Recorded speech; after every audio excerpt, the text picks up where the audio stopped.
Good morning, Philippines. Ngayon po, mga kababayan, mga kapatid, mga kabarangay, ay araw po ng Biyernes, February 23, 2024. Isa na naman pong paksa na patuloy na namamayagpag sa social media ang ating bibigyan ng koro-koro. Ito po mga kabarangay, mga kababayan, mga kapatid ay may kaugnayan po sa ating napanood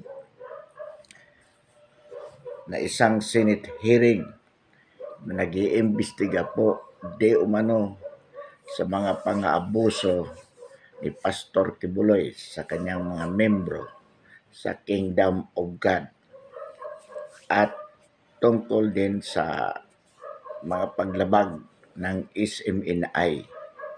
Ang layunin po, mga barangay, mga kababayan, mga kapatid, ay upang tanggalan po ng lisensya,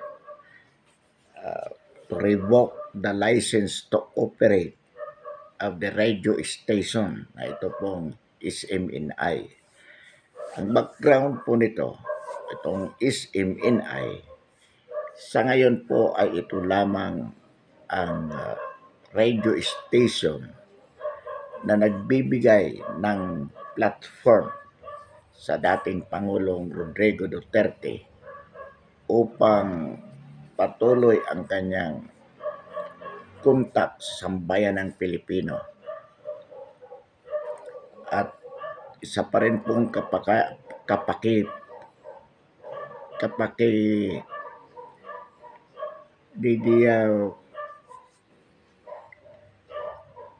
one of the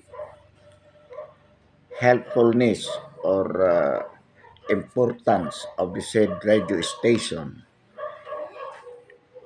is the fact that it continuously disseminate the atrocities of the Communist Party of the Philippines, the CPP and PNDF, sa pamamagitan po ng programa ni Casillas at ni Loren Badoy. Ito pong kanilang programa na laban kasama ang bayan. Sa bahagi naman po ni dating Pangulong Rodrigo Duterte, ito pong programa na gikan sa masa para sa masa.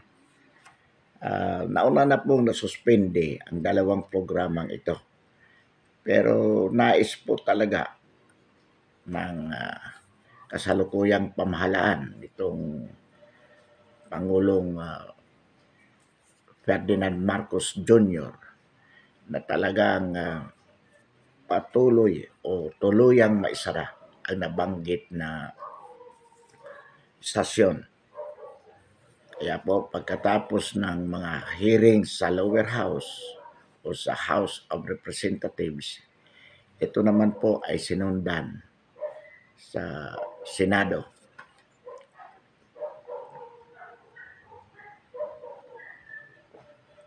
Wala naman po tayong problema, mga kabarangay, mga kababayan, mga kapatid. Kung talagang totoong may paglabag sa batas ang nabanggit na istasyon. Ngunit maliwanag na wala po tayo nakikita maliban sa katotohanan na ito nga ay patuloy na nagiging kritiko sa kasalukuyang pamahalaan ni Pangulong Ferdinand Marcos. At patuloy din po ang suporta ng nabanggit na radio station sa mga Duterte. Kaya nais po na ipasara ng kasalukuyang pamahalaan ang nabanggit na station upang mawala sa sirkulasyon ang mga Duterte. Ito po ang tunay na dahilan kung bakit nais na ng kasalukuyang administrasyon na tuluyang maipasara ang nabanggit na istasyon. At nakakagulat po ang nangyari, mga kabarangay, mga kababayan, mga kapatid, doon sa Senate hearing sapagkat kung ang iniimbestigahan lamang ay ang paglabag ng nabanggit na istasyon at ang mga di umano pang-aabuso ni Pastor Kibuloy laban sa kanyang mga membro. Ngunit makikita po natin yung design to implicate Sara Duterte at ng dating Pangulong PRRD sapagkat doon po sa hearing biglang lumitaw sa testimony ng nabanggit na o ng isa sa mga testigo na di umano personal niyang nakita si BP Sara Duterte at yung dating Pangulong PRRD na di umano may dalang mga armas na nasa loob ng bag sa tuwing aalis ito mula doon sa mansion ni Kibuloy.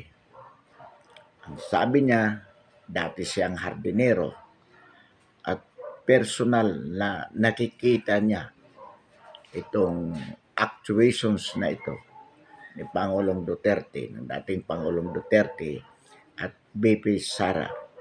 So ano po ang implication? Nais po nilang i-implicate kay Pastor Kibuloy itong mag-amang Duterte. Ano po ang layunin, mga kabarangay, mga kababayan, mga kapatid?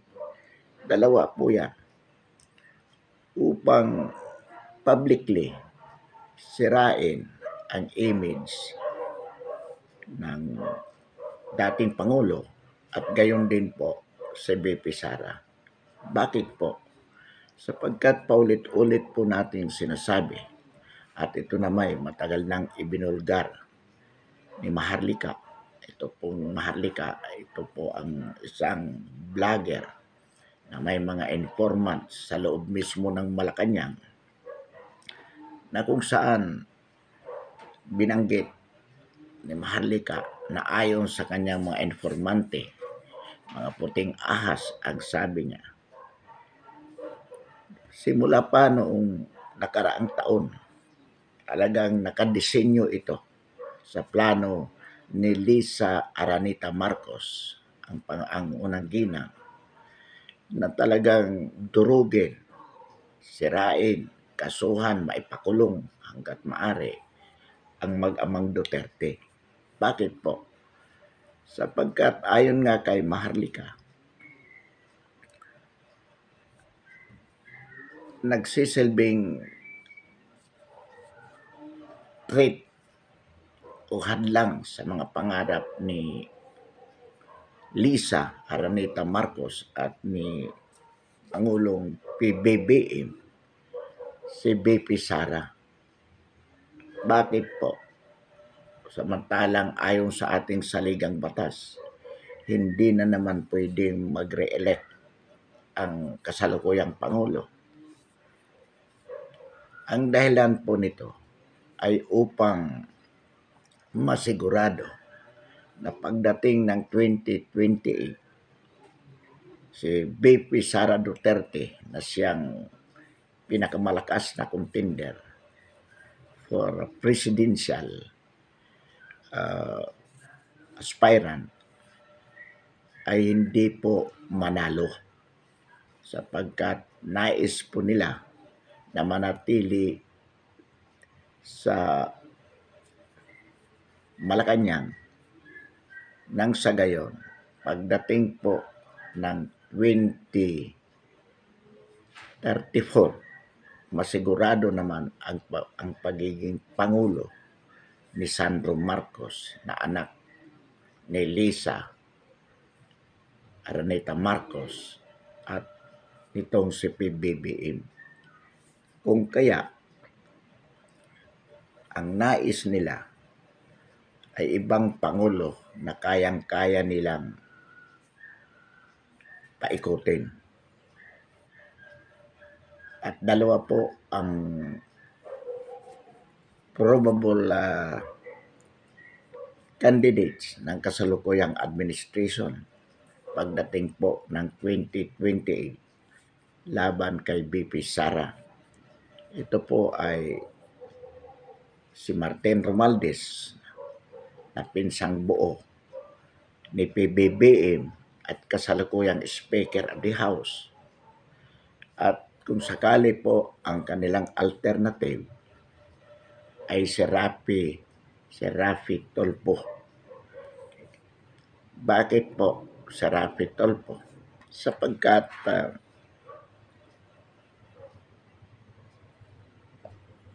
di umano ito si Raffy Tulfo ay malakas sa survey. Ito ang pumapangalawa o sabi nila nakakahigit pa sa mga surveys laban kay BP Sara. So, minamanok ni Lisa bilang probable candidate for president in 2028 si Raffy Tulfo as an alternative to Martin Romualdez. Kaya ngayon pa lang, ito po si Raffy Tulfo, makapal ang mukha nito. He is posing to be the champion for the cause of the masses. Pero ang totoo po niya, binibinta na rin po ni Raffy Tulfo ayon kay Maharlika yung kanyang sarili sa mga Marcos. Kaya po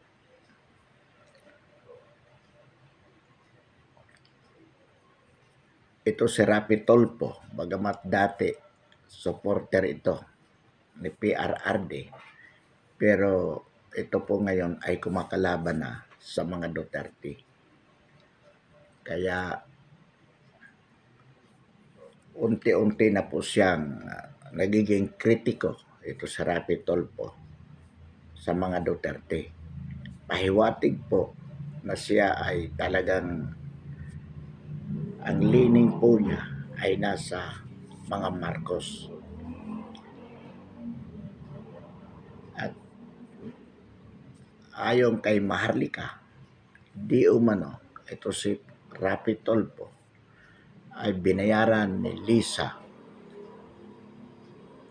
Araneta Marcos ng 1 bilyon para manahimik tungkol dito sa PCSO. Ito namang PCSO, ang isyu po dito, mga kabarangay, mga kababayan, mga kapatid, pinalalabas ng PCSO na mayroong taong nanalo sa loto, lalo na kung malaki na ang premyo. Pero ayon kay Maharlika, ang tunay na nananalo ay sila din, si Lisa Araneta Marcos na kasabwat sa sindikato ng PCSO manager na itong si Mel Robles. So, makikita naman po natin mga kabarangay, mga kababayan, sa train of events na kung saan po talagang pilit po na ini-implicate ang mag-amang Duterte. Katulad po sa ICC.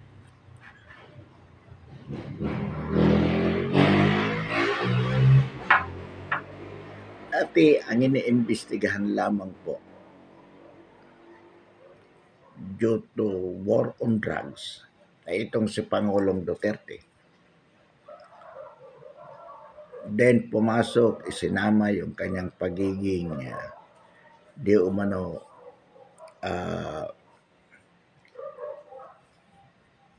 nung siya pa ay mayor sa Davao, yung tungkol dito sa DDS o Davao Death Squad kung saan di umano maraming ipinapatay si Pangulong Duterte. Afterwards, ng mga sumunod na hearings, inimplicate na rin po si VP Sara na di umano nung panahon na siya ay naging mayor sa Davao ay siya mismo ang nag-utos din na patayin yung mga saragubel o yung mga kriminal sa Davao following the steps of her father. So makikita po natin dito mga barangay, mga kababayan, mga kapatid, na talaga pong nakadesinyo na sirain ang mag-amang Duterte in terms especially of closing SMNI. Bakit po? Sapagkat ang SMNI ang patuloy na nagbibigay ng informasyon sa masa tungkol sa mga ginagawa ng mga Duterte na patuloy na sinusuportahan ng sambayan ng Pilipino. So, ang ibig po sabihin dyan, para mawalan ng completely ng contact sa masang Pilipino, ang mga Duterte, especially si PRRD, kailangan po maisara ang SMNI. And it is what Congress is doing through the House of Representatives and the Senate. Ang nakakagulat po dito, mga kabarangay, mga kababayan, mga kapatid, it appears na kontrolado ni Lisa Araneta Marcos ang Kongreso, both the House of Representatives and the Senate. Paano po niya nakokontrol ito? It is not through the political party control. Hindi po. Ang ginagawa po ni Lisa Araneta Marcos, nilalaspag ang pera ng bayan upang isuhol sa mga swapang ng mga senador at mga kongresista. Yan po. So in other words, sa halip na magamit ang pera ng sambayan ng Pilipino for their development, for the improvement of their livelihood, ginagamit po ng kasalukuyang administrasyon ang kaban ng bayan upang suhulan ang mga swapang na senador at ang mga congressman o congressmen nang sa gayon masigurado ni Lisa Araneta Marcos na patuloy na magawa niya ang kanyang sindikato na makontrol ang Malacanang at masunod ang kanyang plano na hindi sila matanggal sa posisyon. Yan po ang disenyo. Yan po ay maliwanag na sinasabi ni Maharlika at mga informasyon yan nabigay mismo ng mga taong nasa loob ng Malacanang at ng Kongreso. Malayo pa sinasabi na po na ito yung plano at nangyayari po.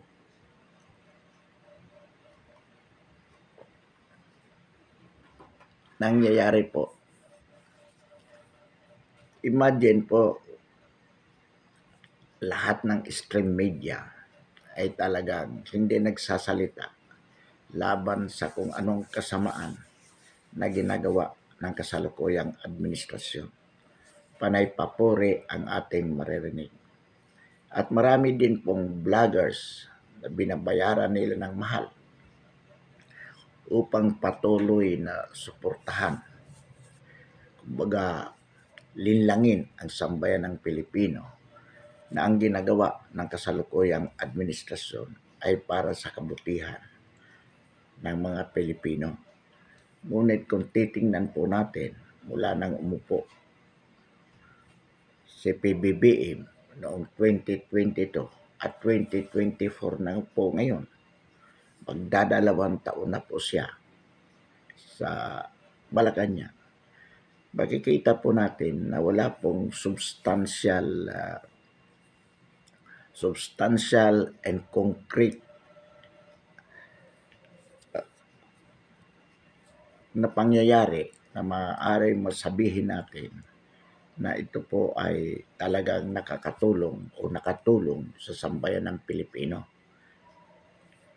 Unang-una po dyan yung sinasabi na niya na dapat ang bigas ay 20 pesos na lamang ang kilo. Ngayon po, 70 pesos na po per kilo. So tingnan nyo po, from 20 pesos as promised, umakyat na po sa 70 pesos. Sa halip na babawasan, lalo pong lumaki. Talo naman po natin ang bigas.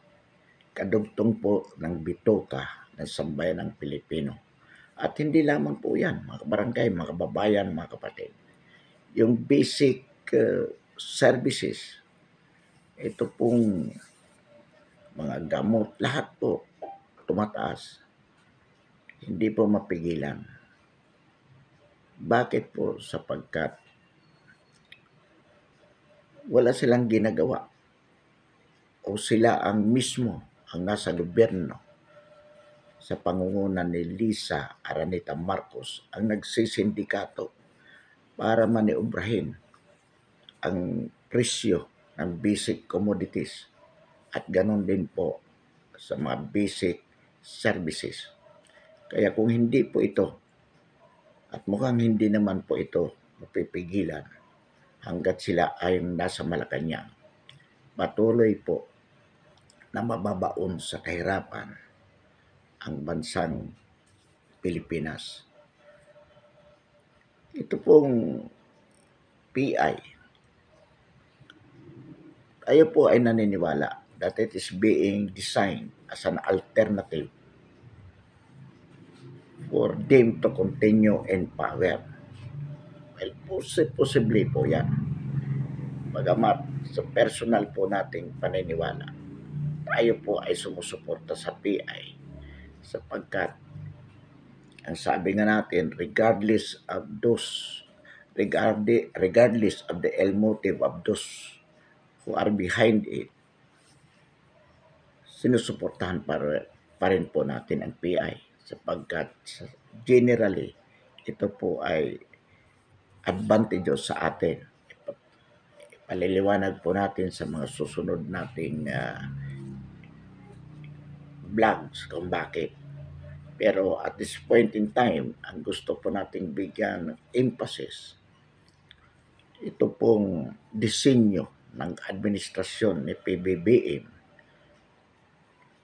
na sa halip na mag-concentrate para sa kabutihan ng masang Pilipino, it appears through Lisa Araneta Marcos that the power of the government is being concentrated to destroy the PRRD and BP Sara. All resources of the government are being used to address the destruction of PRRD and BP Sara, all because of politics. Ito po ang masakit dito mga kabarangay, mga kababayan, mga kapatid. So, napapanahon po ang panawagan na dapat magbitiw sa kanyang tungkulin. Ito si PBBM at si Martin Romualdez at yung mga ibang senador, hindi lang ibang senador, atin pong we advocate personally for the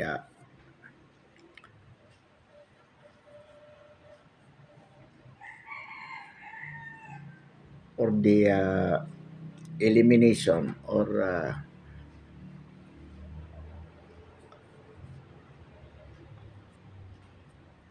para po itong mabuwag itong Senado.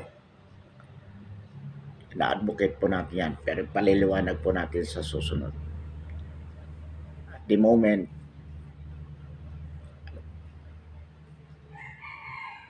napapanahon po ang panawagan na dapat magbitiw si Pangulong PBBM. At kung hindi po siya magbitiw, naniniwala po tayo na kailangan po na ilunsad ang EDSA 3. Bakit EDSA 3? Ang EDSA 1 napatalsik si Ferdinand Marcos Sr. as President in 1986. EDSA 2 napatalsik po si IRAP noong 2001. So ito pong EDSA 3, we advocate na kung hindi magre-resign si PBBM, dapat po siya ay patalsikin sa kanyang posisyon. Nang sa ganun po, matigilan na itong panlilinlang sa sambayanang Pilipino. Matigilan na itong pagsisindikato ni Lisa Aranita Marcos. Sabi nga ni Maharlika, itong ahas na ito na nasa Malacanang.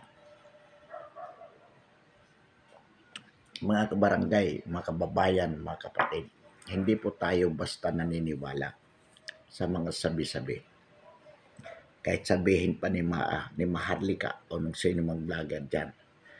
Pero kaya po natin pinaniniwalaan yung mga ganitong balita, lalo na ni Maharlika, sapagkat nangyayari po at sa ating obserbasyon, yung mga sinasabi po niya ay talagang naobserbahan natin na may katotohanan. At kaya naman po nasasabi ni Maharlika yan, sapagkat meron pong marami pong nagbibigay sa kanya ng mga informasyon mismo mula sa loob ng Malacanang, sa loob ng Kongreso at sa iba't ibang opisina ng pamahalaan. So dito lang po tayo makakakita o makakarinig ng mga informasyon na may katotohanan kaugnay sa kasamaan na ginagawa ng kasalukuyang administrasyon laban sa sambayan ng Pilipino. Sapagkat hindi po natin maririnig yan, mga kabarangay, mga kababayan, mga kapatid, sa stream media. Bakit po? Kasi ito pong mga stream media na to, they are serving foremost their personal interest. Naturalmente, ayaw nilang matulad sa SMNI na kapag ikaw ay nag-criticize laban sa administrasyon, you will be closed. At siyempre, ayaw nilang mangyari niyan. So they ignore all these things, making it appear na wala silang alam. Or perhaps, pero imposible pong walang alam. O kung may alam man, itatago nila, hindi nila ibabalita. Sapagkat malalagay sa kompromiso ang kanilang network. So, yan po ang dahilan kung bakit itong mga ganitong balita dito lang natin nakukuha, katulad kay Maharlika at sa ibang vloggers, Well, very particular kay Maharlika sapagkat marami pong mga nagbibigay sa kanya ng information.